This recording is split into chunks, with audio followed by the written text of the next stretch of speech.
الكوثر فصل لربك وانحر إن شانئك هو الأبتر صدق الله مولانا العظيم وبلغنا رسوله النبي الكريم ونحن على ذلك لمن الشاهدين والشاكرين والحمد لله رب العالمين. تمام ماں باپ محبت سے، ادب سے، شوق سے بآواز بلند درود پاک پڑھیں. الصلاۃ والسلام سیدی یا رسول اللہ، الصلاۃ والسلام علیک یا سیدی یا حبیب اللہ، الصلاۃ والسلام علیک یا سیدی یا رحمت للعالمین وعلی آلک واصحابک یا جد الحسن والحسین. محترم المقام حضرت محترم صاحبزادہ محمد نوشیروان عادل صاحب زیدہ مجدہ اور جملہ برادران اسلام، علماء کرام، خانان شیری لسان اور برادران اسلام، میرے لیے بڑے اعزاز کی بات ہے کہ آج اس خوبصورت تقریب سے جو حضور سیدنا غوث اعظم رضی اللہ تعالیٰ عنہ کی کانفرنس کے نام سے موسوم ہے، مجھے چند گزارشات پیش کرنے کی سعادت حاصل ہو رہی ہے. دعا ہے اللہ تعالیٰ اس پورے پروگرام کو اپنی بارگاہ میں شرف قبولیت عطا فرمائے. جتنے لوگ حاضر ہوئے ہیں اللہ تعالیٰ سب کی جولیاں فیضان نبوت سے اور فیضان غوثیت سے مالا مال فرمائے.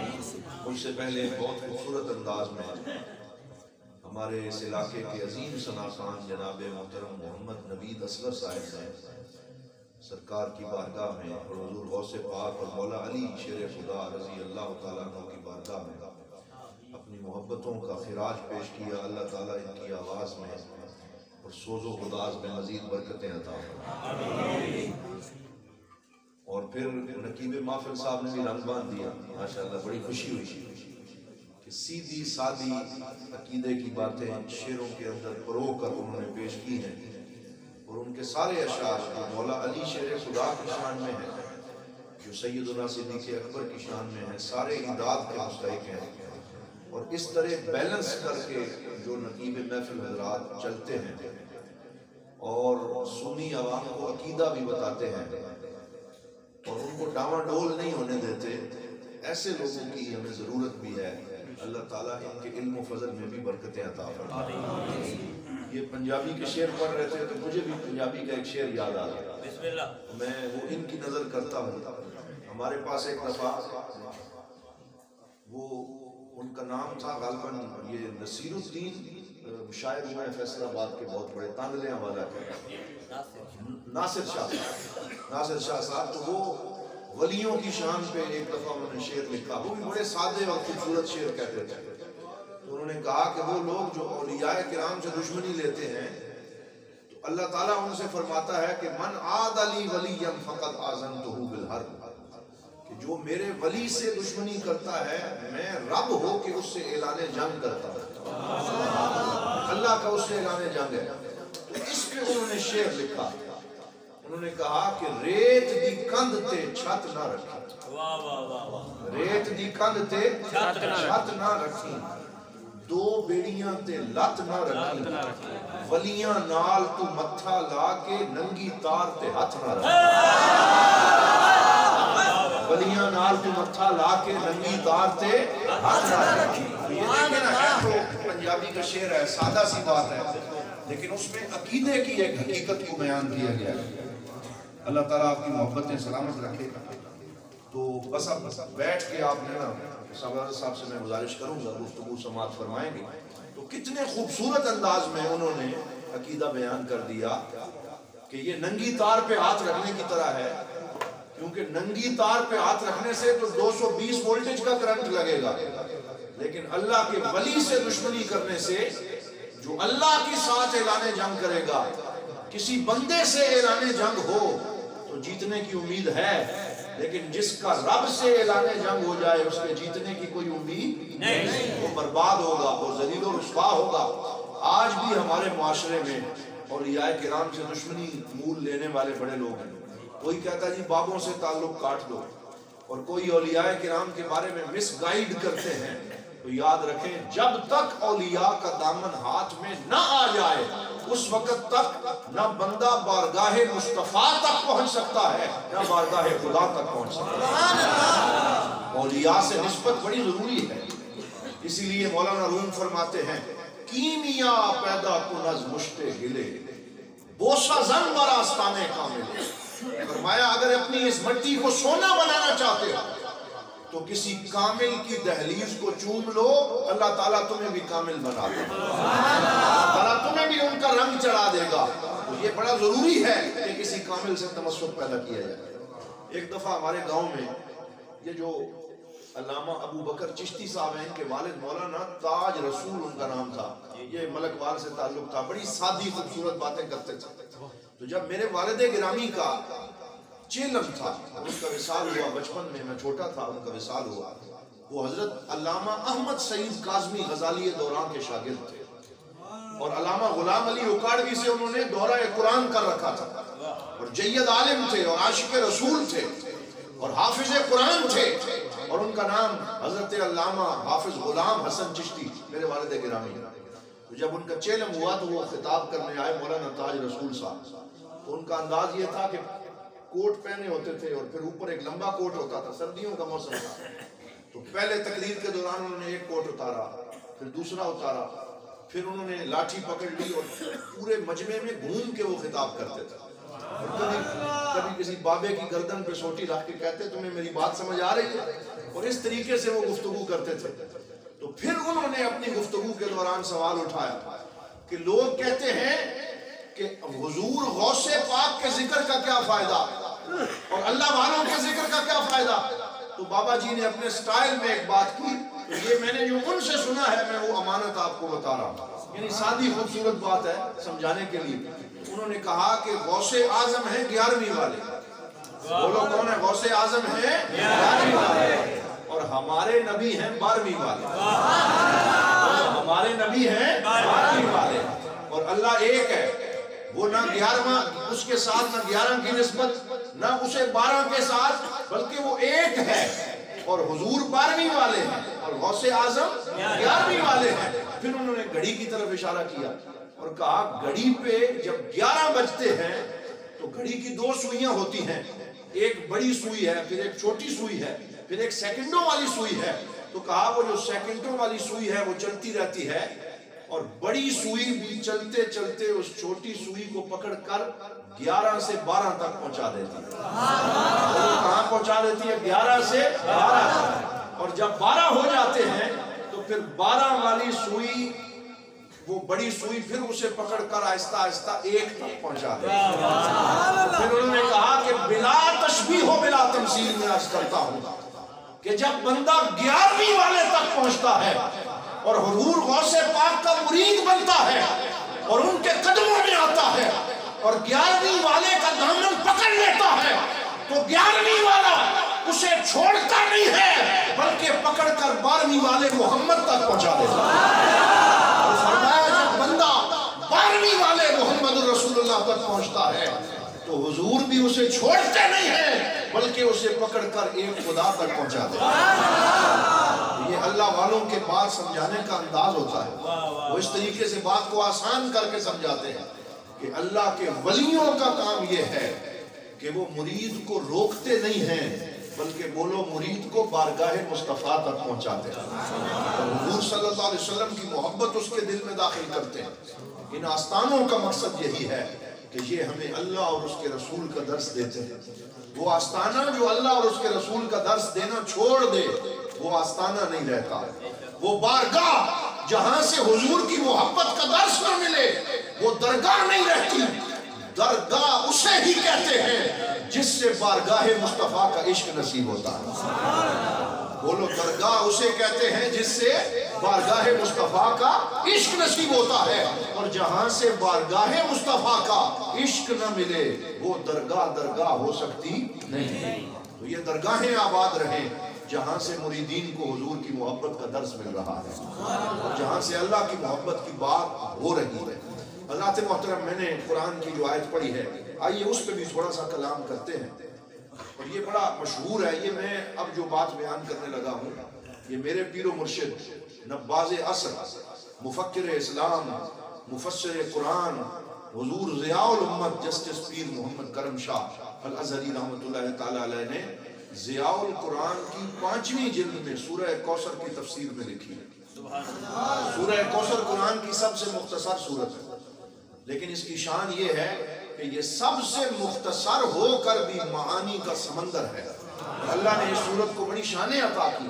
یہ وہ سورت ہے کہ جب حضور صلی اللہ علیہ وسلم کو کافر کہتے تھے کہ یہ خود قرآن لکھتے ہیں اور یہ قرآن پاک اللہ کی طرف سے نہیں ہے، نعوذ باللہ، یہ محمد رسول اللہ خود لکھتے ہیں، تو اس وقت سورہ کوثر نازل ہوئی۔ تو حضور نے مولا علی شیر خدا کرم اللہ وجہ الکریم کو حکم دیا۔ مولا علی کاتب بھی تھے، حضور کے کہنے پہ لکھتے تھے۔ صلح حدیبیہ کے موقع پر بھی قلم مولا علی کے ہاتھ میں تھا، حضور بول رہے تھے، مولا علی لکھ رہے تھے، اور سرکار نے بولا لکھو من محمد الرسول اللہ، کہ محمد الرسول اللہ کی طرف سے یہ معاہدہ ہے۔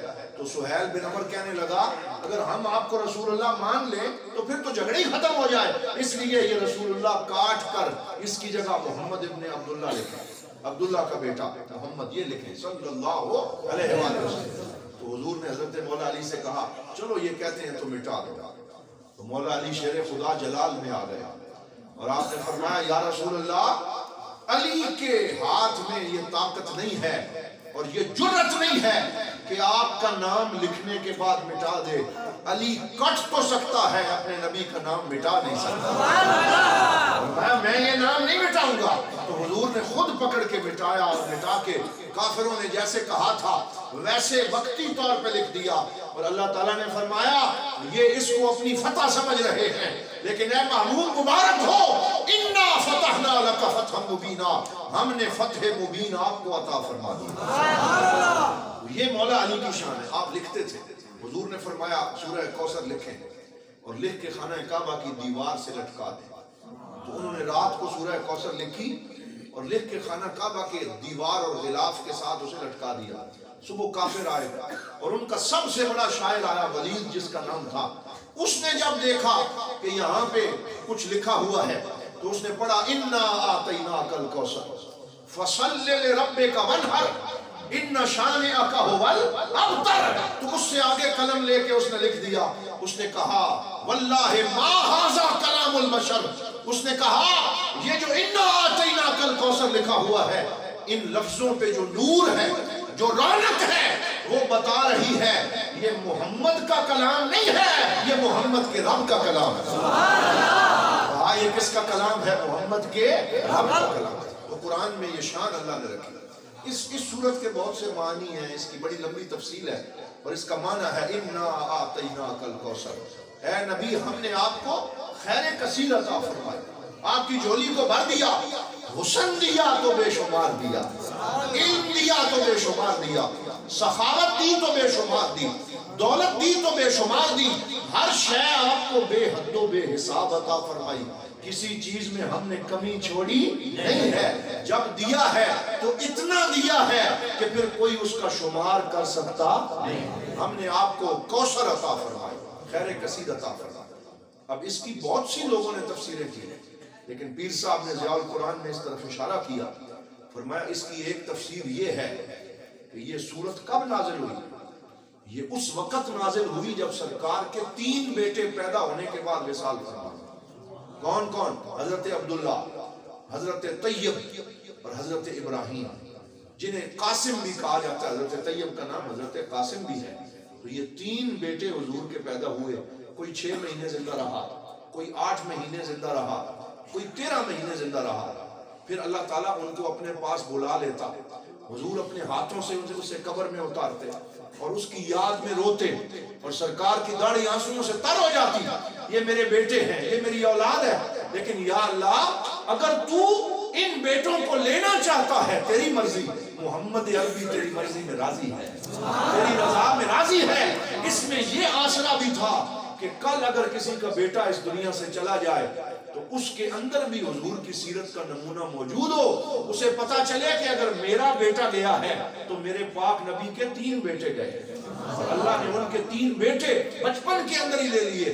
لیکن اس میں شان یہ تھی کہ اگر حضور کا کوئی اپنا بیٹا بڑا ہو جاتا اور وہ سرکار کے وصال کے بعد موجود ہوتا تو پھر لوگ یہ کہہ سکتے تھے کہ حضرت ابراہیم کے بعد اسحاق نبی بنے اور حضرت اسماعیل نبی بنے اور یعقوب علیہ السلام کے بعد حضرت یوسف نبی بنے اور اسی طرح باپ کے بعد بیٹے نبی بنتے رہے، تو اگر حضور کا بیٹا حضور کے بعد زندہ رہ جاتا تو پھر لوگ کہتے ہیں کہ اب حضور کے بعد یہ نبی ہے، اور اس کے سر پہ نبوت کا تاج رکھنے کی کوشش کرتے اور اسے نبوت کے تخت پہ بٹھانے کی کوشش کرتے، جس سے ختم نبوت پہ حرف آتا۔ اللہ تعالیٰ نے فرمایا اے میرے نبی، ہم نے تیری پشت پہ ختم نبوت کی مور لگا کے بھیجا ہے، اس لیے ہم تیری ختم نبوت کی حفاظت کے لیے تجھے بیٹے دیں گے، لیکن بچپن میں انہیں اپنے پاس واپس بلا لیں گے، انہیں بڑا نہیں ہونے دیں گے۔ ما کان محمد ابا احد من رجالکم، محمد عربی صلی اللہ علیہ وسلم تم میں سے کسی بندے کے باپ نہیں۔ رجل بندے کو کہتے ہیں جو بالغ ہو جائے، جو بڑا ہو جائے، فرمایا یہ کسی رجل کے باپ نہیں ہے، یہ طفل کے باپ ہے، یہ صغیر کے باپ ہے، یہ بڑے کے باپ نہیں ہے۔ کیوں؟ فرمایا ولیکن رسول اللہ ہے وخاتم النبیین، فرمایا یہ اللہ کے شانوں والے رسول ہیں اور خاتم النبیین ہیں۔ کون ہے بولو؟ خاتم النبیین۔ ہمارے مولانا افتخار الحسن صاحب فیصلہ بادی رحمۃ اللہ تعالیٰ علیہ کہا کرتے تھے اگر اللہ تعالیٰ نے حضور کے بعد نبی بنانا ہوتا تو حضور کے بیٹوں کو بڑا ہونے دیتا اور ان کو جوان ہونے دیتا۔ جب حضور کے بعد کوئی بیٹا بڑا نہیں ہونے دیا تو کوئی کانا نبی کیسے بن سکتا ہے؟ بولو کوئی کانا نبی کیسے بن سکتا ہے؟ سیال کوٹ کا کلرک نبی کیسے بن سکتا ہے؟ کسی انگریز کا منشی نبی کیسے بن سکتا ہے؟ تو فرمایا اگر اللہ نے نبی حضور کے بعد بنانا ہوتا تو مولا علی ختم ہو گئے تھے، حضرت عمر فاروق نہیں تھے، عثمان غنی نہیں تھے، ابو بکر صدیق نہیں تھے۔ جب عمر فاروق اور مولا علی جیسے نبی نہیں بن سکے تو اے کانیا تیری حیثیت کیا؟ تو کیسے نبی بن سکتا؟ تو کیسے نبی بن سکتا ہے؟ حضور نے فرمایا لو کان بعدی نبی لکان عمر، اگر میرے بعد کوئی نبی بننا ہوتا تو کون بولو کون ہوتا؟ عمر ہوتا۔ اور ایک حدیث میں فرمایا کہ میرا علی اس کا درجہ میرے ساتھ اس طرح ہے جیسے موسیٰ کے ساتھ ہارون کا درجہ تھا، لیکن ساتھ ہی فرما دیا ولیکن لا نبی بعدی، میرے بعد کوئی نبی آ سکتا نہیں۔ نبوت کا دروازہ بند ہو گیا۔ حضور کے بیٹے بچپن میں ہی اللہ تعالیٰ نے لے لیے، توجہ فرمائے، لیکن کیا ہوا؟ کافر تو باز نہیں آتے تھے، دشمن تھے، وہ ہرزہ سرائی کرتے تھے، وہ حضور صلی اللہ علیہ وسلم کو تکلیف دیتے تھے۔ وہ گلی میں کھڑے ہو کے حضور اندر سن رہے ہوتے، وہ دروازے پہ کھڑے ہو کے کہتے نعوذ باللہ ابتر ہیں۔ کیا کہتے؟ یہ ابتر ہے، نعوذ باللہ، نقل کفر نباشت۔ اور ابتر اسے کہتے ہیں جس کی نسل ختم ہو جائے۔ ابتر کسے کہتے ہیں؟ جس کی نسل ختم ہو جائے۔ وہ بندہ جو اس دنیا سے جائے تو اس کی نسل جاری نہ رہے، اس کا کوئی بیٹا نہ ہو، لوگ کہتے ہیں یہ ابتر ہو گیا، اس کی نسل ختم ہو گئی۔ تو کافر حضور کو کہتے تھے یہ ابتر ہیں، ان کے جانے کے بعد ان کا نام مٹ جائے گا، ان کی نسل ختم ہو جائے گی۔ جب وہ کافر ابتر کہہ رہے تھے اللہ تعالیٰ نے سورہ کوثر نازل فرمایا، حضرت جبرائیل کو بھیجا اور فرمایا میرے نبی کو خوشخبری دے دو انا آتیناک الکوثر فصل لربک وانحر ان شانئک هو الابتر۔ کہا اے میرے نبی تجھے مبارک ہو، ہم نے تجھے جو دیا بے حساب دیا، علم بے حساب دیا اور سخاوت بے حساب دی، اس لیے تو ابتر نہیں ہے، قیامت تک تیرے دشمن ابتر ہیں۔ کون ابتر ہے؟ تیرے دشمن ابتر ہیں، ان کا نشان مٹ جائے گا۔ پھر سوال پیدا ہوا یا اللہ پھر میری نسل کیسے چلے گی؟ تو فرمایا لوگوں کی نسل ان کے بیٹوں سے چلتی ہے، اے میرے نبی تیری نسل تیری بیٹی سیدہ فاطمہ سے چلے گی۔ کس سے چلے گی؟ سیدہ طیبہ طاہرہ حضرت سیدہ خاتون جنت سے چلے گی۔ تو حضور کی نسل کو اللہ نے سیدہ فاطمہ الزہرا سے چلایا۔ اسی لیے حضرت امام حسن اور حسین رضی اللہ تعالیٰ عنہ کو جب حضور چومتے تھے اور سینے سے لگاتے تھے اور ان کی خوشبو سونگتے تھے تو ساتھ ہی حضور فرماتے تھے ہما ابنایا و ابنا ابنتایا فرمایا یہ میری بیٹی کے بھی بیٹے ہیں، یہ مجھ محمد کے بھی بیٹے ہیں۔ تو حضور کی نسل امام حسن سے چلی ہے، اور بولو امام حسین سے چلی ہے۔ آج آپ، اور اللہ نے پھر اس میں کتنی برکت ڈالی۔ یزیدیوں نے تو سوچا تھا یہ تو 72 ہیں، یہ مٹھی بھر ہیں، ان کو ختم کر دیں گے، ان کا نام مٹا دیں گے، ان کے سر تن سے جدا کر دیں گے، وہ تو ظلم کرتے رہے۔ لیکن اللہ نے جب نسل چلانا چاہی تو ایک بیمار حضرت زین العابدین کو باقی رکھا، اور امام حسین کی ساری نسل حضرت سیدنا سجاد زین العابدین علی رضی اللہ تعالیٰ عنہ سے چلی، ان کا نام بھی علی تھا، ان سے یہ نسل پاک آگے چلی۔ اور امام حسن کی نسل پھر آگے حضرت جو دیگر آپ کے صاحبزادے حضرت زید تھے اور دیگر تھے، ان سے آگے چلی۔ اور اللہ نے اس میں اتنی برکت ڈالی کیونکہ حضور کی نسل عام نسل نہیں ہے، یہ نسل کوثر ہے۔ اور یہ کون سی نسل ہے؟ نسل کوثر بننے والی ہے، اس میں برکت ہے۔ میں چیلنج کر کے کہتا ہوں دنیا میں سے ساری ذاتیں ختم ہو سکتی ہیں لیکن سید ختم نہیں ہو سکتے، کیونکہ سیدوں کو بڑھانے والا خود اللہ رب العالمین۔ آج آپ کسی شہر میں چلے جائیں، کسی گاؤں میں چلے جائیں، کوئی اور ملے نہ ملے، حسنی سید بھی مل جائے گا، حسینی سید بھی مل جائے گا۔ آپ دور کیوں جاتے ہیں؟ کچھ سید وہ ہیں جو صرف حسنی ہیں، اور کچھ سید وہ ہیں جو صرف حسینی ہیں، ان کو صرف ایک سائز کا فیض مل رہا ہے۔ کوئی امام حسن کی اولاد ہے وہ بھی حضور کا فیض ہے، کوئی امام حسین کی اولاد ہے وہ بھی حضور کا فیض ہے، تو انہوں ایک سائز کا فیض مل رہا ہے۔ لیکن کچھ ولی وہ ہیں جہاں پہ فیضان کا جنکشن ہو رہا ہے، بولیے فیضان کا جنکشن۔ یہ کسی دور میں ملکوال بھی جنکشن ہوا کرتا تھا، اور یہاں جتنی ٹرینیں علاقے کی ہیں وہ یہیں سے ہو کے گزرتی تھی، تو یہ جنکشن تھا، یہاں سارا فیض جمع ہوتا تھا۔ تو اولیاء میں سے بھی کچھ حسنی ہیں، کچھ حسینی ہیں، کچھ آوان ہیں، اور کچھ لوگ وہ ہیں جنہیں اللہ نے فیضان اور روحانیت کا جنکشن بنایا ہے۔ آج جس ہستی کا ذکر ہم کر رہے ہیں وہ اسی جنکشن کی سب سے مرکزی حیثیت والے حضور غوث پاک ہیں، جو اپنے باپ کی طرف سے امام حسن کی اولاد ہیں، اپنی ماں کی طرف سے امام حسین کی اولاد۔ اللہ تعالیٰ نے ان کی ذات میں دونوں فیض جمع فرمائے، امام حسن کا فیض بھی وہاں آ رہا ہے، اور بولیے امام حسین کا فیض بھی یہاں آ رہا ہے۔ اسی لیے لوگ کہتے ہیں بھائی اور بھی بڑے لوگ تھے، تو غوث العظم انہیں کو ہی کیوں کہا گیا؟ انہیں غوث العظم کیوں کہا گیا؟ ان کا نام تو عبد القادر ہے، غوث العظم کیوں کہا گیا؟ حضرت ابو بکر کو یا مولا علی کو غوث العظم نہیں کہا؟ میں نے کہا اس کی وجہ یہ ہے وہ جو حضور کی نسل نے بڑھنا تھا اور پھر ایک مرکزی نقطے پہ جمع ہونا تھا۔ حضور غوث پاک وہ ہیں جن میں اہل بیت کا سارا فیض اللہ نے جمع فرما دیا۔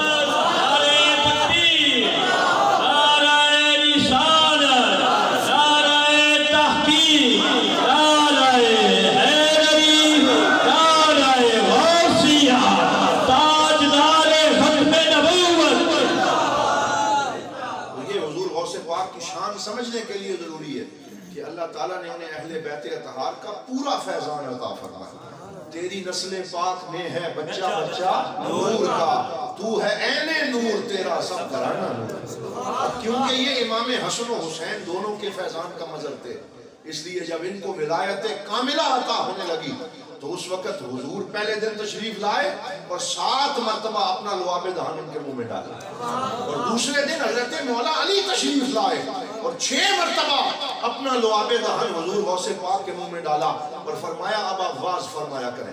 تو پھر جب وہ بولتے تھے تو 70,000 کا مجمع یوں سنتا تھا کہ گویا ان کے سروں پہ پرندے بیٹھے بیٹھے سکتے میں آ جاتے تھے، اور حضور غوث پاک کی گفتگو سنا کرتے تھے۔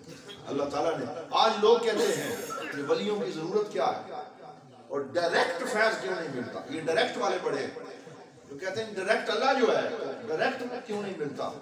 تو ہمارے ڈاکٹر طاہر القادری صاحب کسی دور میں اللہ ان کی عمر دراز کرے، وہ بڑی اچھی مثال دیا کرتے تھے۔ وہ کہتے تھے جو ڈائریکٹ فیض لینا چاہتے ہیں نا تو انہیں کہو کہ بجلی کے لیے میٹر نہ لگایا کریں اور ٹرانسفارمر سے بھی نہ لیا کریں، بلکہ ڈائریکٹ اپنی لمبی تار خرید کے تربیلا ڈیم سے جوڑا کریں کہ مجھے تربیلا ڈیم سے بجلی چاہیے، تو پہلے دن ہی گھر کا فریج بھی سڑ جائے گا، واشنگ مشین بھی جو ہے وہ دھماکے سے اڑ جائے گی، اور کوئی شے نہیں چلے گی، کیونکہ فیض جب تک سنبھال کے نہ دیا جائے وہ اجاڑ کر دیتا ہے۔ فیض جب تک سنبھال کے نہ آئے تو وہ اجاڑ کر دیتا ہے، تباہی آتی ہے، کیونکہ آگے برداشت ہوتی نہیں ہے۔ تو بھائی جتنی برداشت ہوگی اتنا فیض آئے گا۔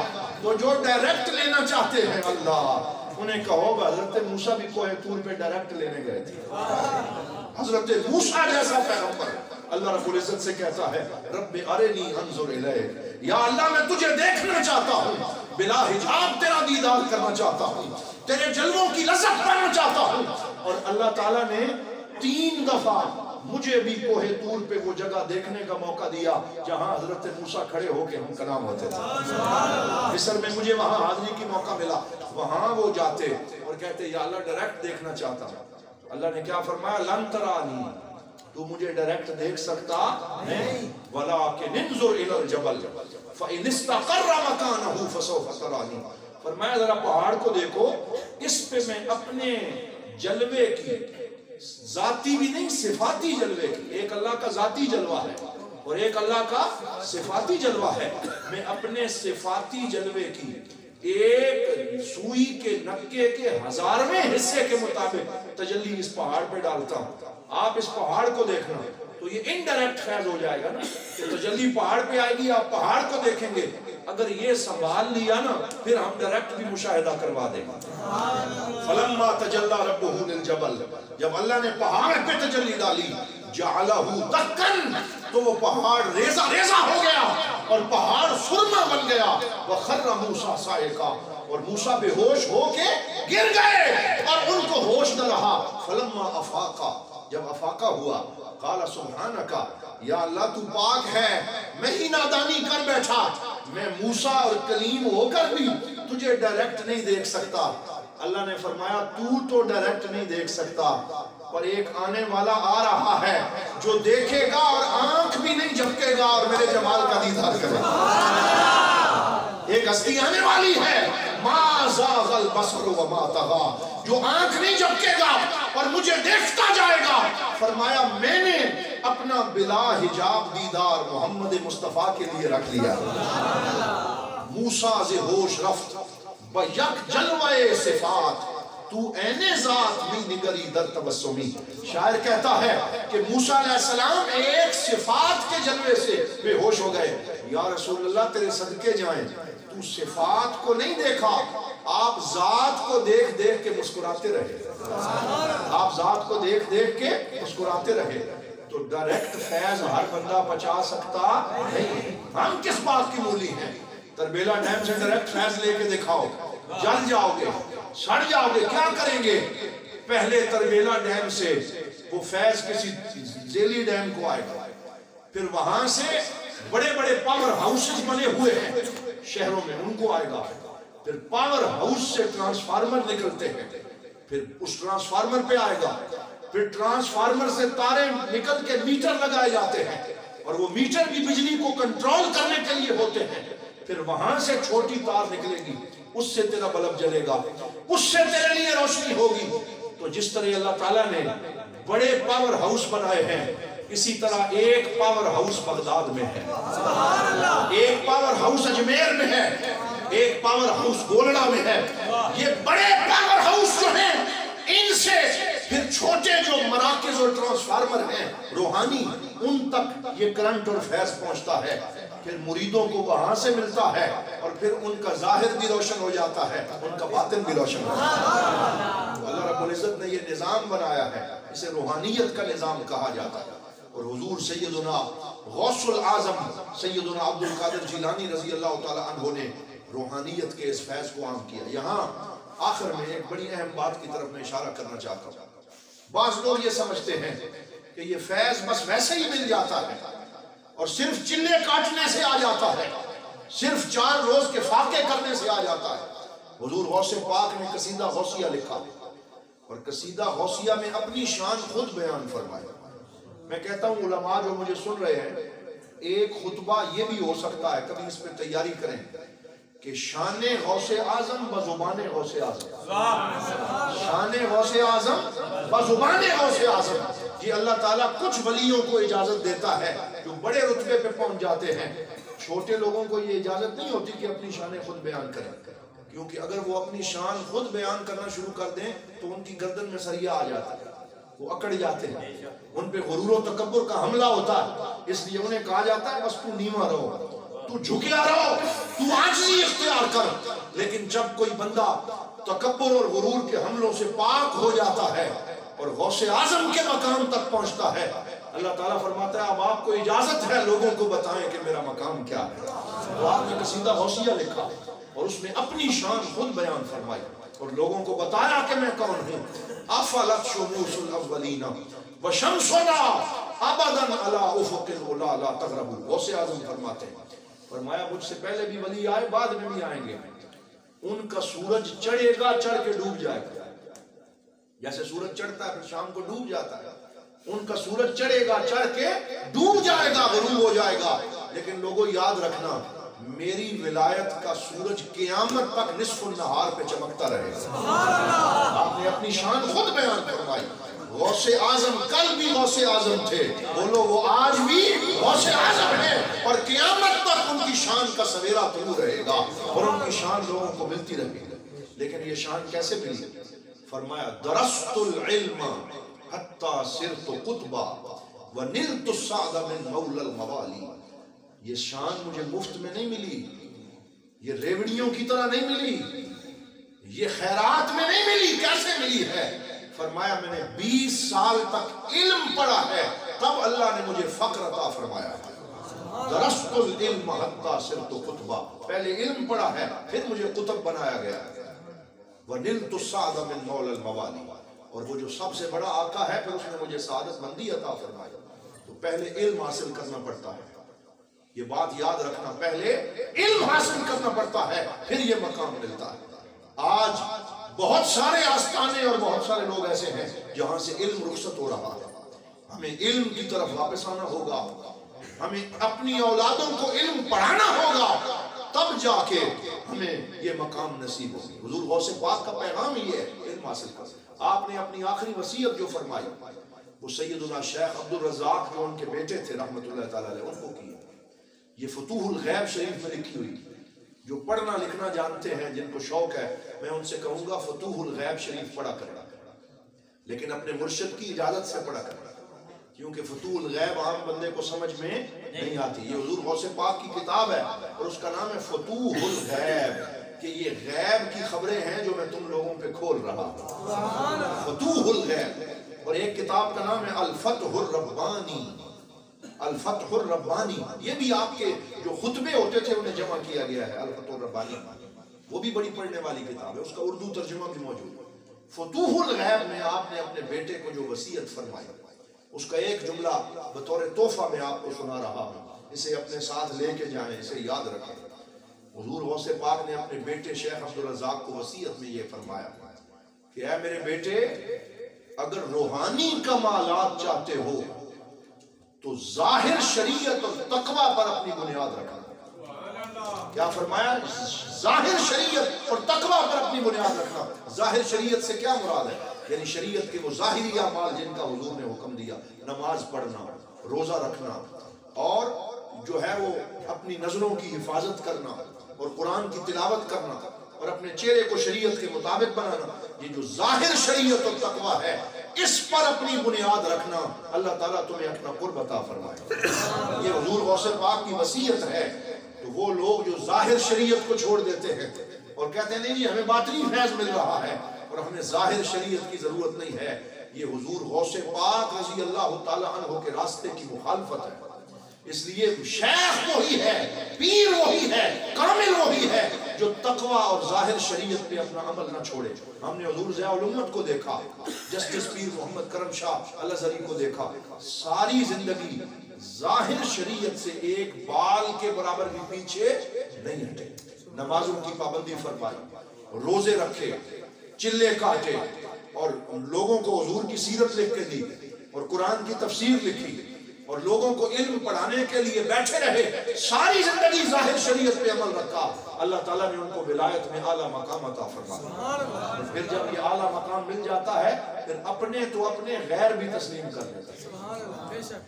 یہ ایک کتاب ہے جس کا نام ہے، یہ مکتوبات ہیں ان کے اشرف علی تھانوی جو تھے، تھانہ بہن ایک جگہ انڈیا میں، وہاں سے رہتے تھے اور مسلک دیوبند کے عظیم عالم تھے، اور ان کی کتاب کا نام ہے اشرف السوانح، یہ ان کی زندگی پہ لکھی گئی، اس کے اندر یہ واقعہ موجود ہے۔ وہ خود فرماتے ہیں، حالانکہ ظاہری طور پہ آج ان کے مسلک کے لوگ ولایت کو صحیح طور پہ تسلیم نہیں کرتے اور اس پہ اعتراض کرتے ہیں، لیکن علامہ اشرف علی تھانوی اشرف السوانح میں کیا لکھتے ہیں؟ فرماتے ہیں مکاشفے کے عالم میں میں نے اپنے پیر حاجی امداد اللہ مہاجر مکی رحمت اللہ تعالیٰ علیہ کی قبر پہ چلا گیا، یعنی میں ان کی قبر پہ گیا، میرے سامنے ان کی قبر کھل گئی اور میں نے دیکھا کہ میرے پیر حاجی امداد اللہ مہاجر مکی اپنی قبر میں التحیات کی شکل میں بیٹھے ہوئے ہیں اور ان کی قبر کی دیوار پہ لکھا ہوا، یعنی ہم تو سمجھتے ہیں کہ حضور غوث پاک کا فیض صرف زمین کے اوپر چل رہا ہے، اشرف علی تھانوی لکھتے ہیں کہ میں نے دیکھا قبر کھل گئی اور حاجی امداد اللہ مہاجر مکی بیٹھے اور قبر کی دیوار کی ایک سائیڈ پہ لکھا ہوا ہے سگے درگاہ میرا شو چوخاہی قرب ربانی۔ اگر تم اللہ کا قرب چاہتے ہو تو حضرت سیدنا عبد القادر جیلانی کی گلی کے کتے بن جاؤ، یعنی ان کے خادم بن جاؤ، ان کے غلام بن جاؤ۔ یہ وہ بھی اپنی کتاب میں لکھ رہے ہیں کہ قبر کے اندر بھی حضور غوث پاک کا فیض عام چل رہا ہے، اور ان کے مزار کے کتبے کے اندر بھی لکھا ہوا ہے کہ اگر اللہ کا قرب چاہتے ہو تو حضور غوث پاک کے سچے غلام اور ان کے سچے نوکر بن جاؤ۔ تو حضرات محترم، حضور غوث پاک کا راستہ علم کا راستہ ہے، تقوی کا راستہ ہے، شریعت پہ عمل کا راستہ ہے۔ اللہ رب العزت ہمیں حضور غوث پاک کے اس فیضان پہ عمل کی توفیق عطا فرمائے، اور اللہ کریم اس آستانے کو آباد رکھے۔ اور میں صاحبزادہ صاحب کے لیے دعا گو ہوں، اللہ تعالیٰ ان کے علم و فضل میں مزید ترقی فرمائے، اور ان کے جتنے مریدین اور محبین ہیں اللہ تعالیٰ انہیں اس آستانے کے ساتھ جڑے رہنے کی توفیق عطا فرمائے۔ وآخر دعوانا ان الحمدللہ۔